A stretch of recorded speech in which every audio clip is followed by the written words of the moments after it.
Hey guys, and welcome! It's Tuesday again, and you know what it means. We got new weekly missions, store items, and portal modes for Battlefield 2042, but it also means we're gonna have a look at some news around the game, and this time this is an official sneak peek to Season 5.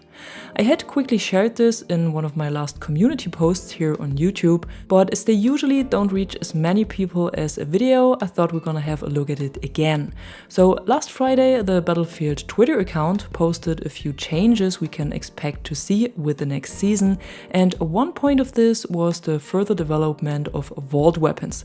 And this is what I already explained a bit more into depth in yesterday's video. So we're gonna get more attachments for them and also some universal weapon skins, but there are 3 more points on the agenda that I haven't mentioned yet. One is the rework of vehicle loadouts, which might mean that some of the upgrades will be removed, especially from the transport vehicles. And the second point are improvements to the abilities of Irish and Dozer, even though I have no idea what kind of overhaul these two characters need, because I think they are at a pretty good spot now. And the last one, and that's actually a bit more interesting, is the squad management and squad orders. And this is something I have really missed in 2042 right from the start, but if you're new to the franchise, let me explain real quick what this is. So squad management means that you can freely choose your squad in the deploy screen, that you can switch from one squad to another and see who is in there, that you can create a new squad and also lock it up if you don't want other players to join, and that you can also kick players from your squad when you are the squad leader.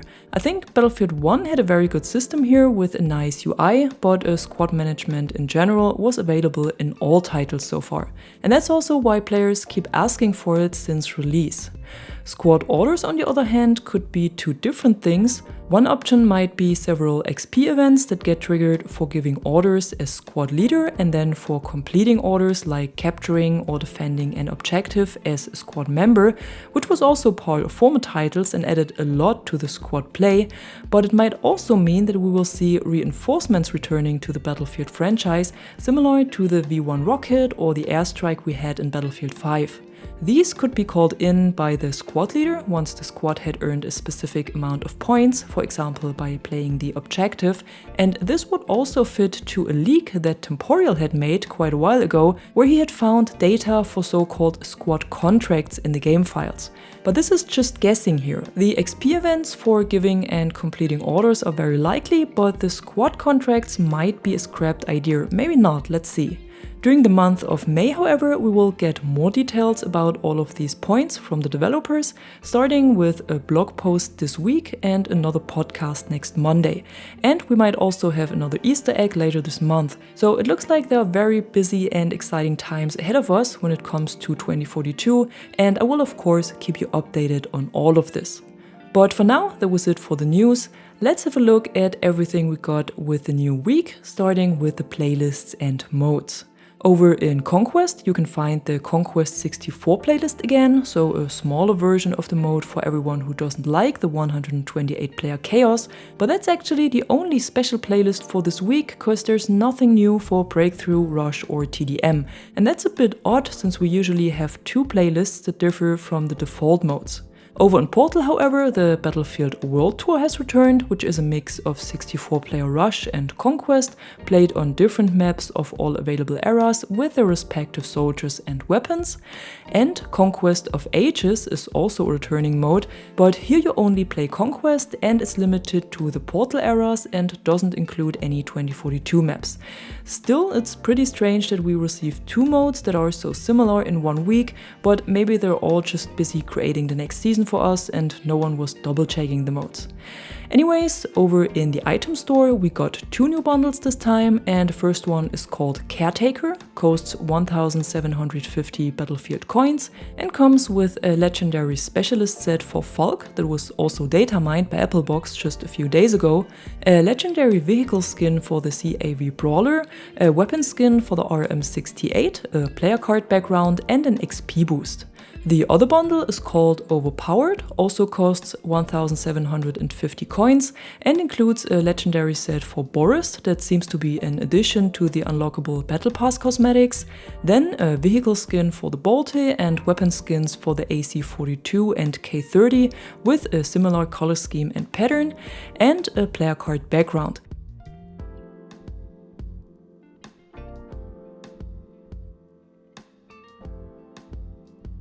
When you are a member of EA Play as well, no matter if on PC or consoles, you will now also receive a weapon skin for the NVK shotgun that should show up automatically when you log into the game before June 1st. If you have already played in the last 2 days and the skin did not show up after the end of a round, just check your collection, it should be there. And at the end, as usual, let's have a quick look at the new missions of Season 4 Week 10, even though I don't think they need much explanation this time.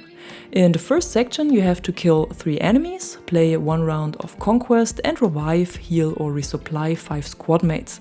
And for this last mission it's important that you focus on your squad and not your team, cause only your green squad mates will count here and not the blue teammates. I was reviving like crazy and was wondering why none of the revives counted until I read the description again, so don't be like me. And for the other 2 missions, just jump into a match of Conquest and finish it. In the second section you should then switch to Rush or Breakthrough, cause here you have to do 15 revives in 1 round, earn 6 combat ribbons and earn objective ribbons in Breakthrough or Rush, that's why I said this. For the combat ribbons you need to do kills or destroy vehicles, and for the objective ribbons all objectives captured, neutralized or defended will count. And this sounds a bit harder to do than it is. In Breakthrough simply stick to the objective area, and in Rush try to plant bombs or defuse them. For the third section, you then have to do 10 headshot kills, do 3 kills in 1 life and earn 25 logistics ribbons. And the only mission that takes a bit longer to complete here is the last one. For the logistics ribbons, you need to do resupplies, heals and repairs, and you can only earn up to 3 of them per match. So it will take at least 9 matches until this mission is done. The headshot kills and kills in 1 life should be completed on the side, and there is no specific kind of weapon you have to use, so don't worry too much about it, just keep playing. This will be completed automatically. But in case you're struggling with it or you don't have enough time to complete these missions in multiplayer, check out my portal codes for Conquest, Rush and TDM, where you can complete all of them against AI. Just add a password when hosting the experience so you will be disturbed by other players. For the bonus mission, you only need to do some more kills and assists, and I guess this doesn't need any explanation as well. So in general, the missions are extremely easy this week, except for the time-consuming ribbons, but these are also earned on the side while playing, and it's nothing you really need to focus on. And that's it for today, your usual overview of the weekly missions and of what's going on in and around Battlefield 2042.